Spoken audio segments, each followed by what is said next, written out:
সবটাই পুলিশকে বার করতে হবে। মুখ্যমন্ত্রী মমতা বন্দ্যোপাধ্যায় নিজে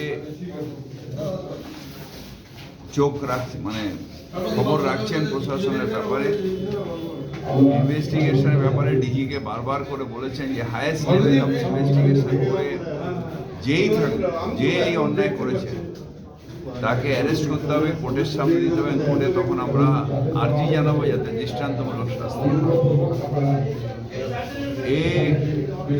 এই যে খুন, এই খুনের প্রকৃত দোষীকে খুঁজে বার করতেই হবে। তাহলে কি মনে করছেন এখানে কি সুপারি কিলাররা ঢুকে যাচ্ছে? দেখছি তো বিহার থেকে, আজ যা শুনলাম কাগজেও পড়লাম যে বিহার থেকে একটা ছেলে বোধহয় বিহারের ছেলে ছিল।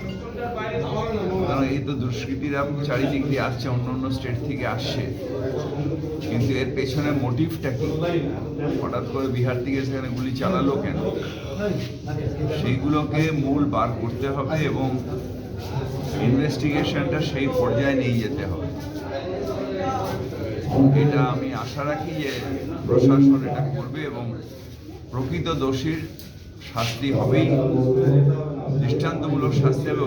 ওর পরিবারের কাছে ওর স্ত্রী চৈতালি, উনিও আমাদের নেত্রী, তাকেও আমরা কথা দিয়ে এসেছি যে আমরা প্রশাসনের তরফ থেকে এবং মমতা ব্যানার্জি নিজে এটার উপরে চোখ রেখে পুলিশকে বলবে যে হাইয়েস্ট লেভেল অফ ইনভেস্টিগেশন করে প্রকৃত দোষীকে বার করে তার দৃষ্টান্তমূলক শাস্তি দেওয়া হোক কোর্টের মাধ্যমে।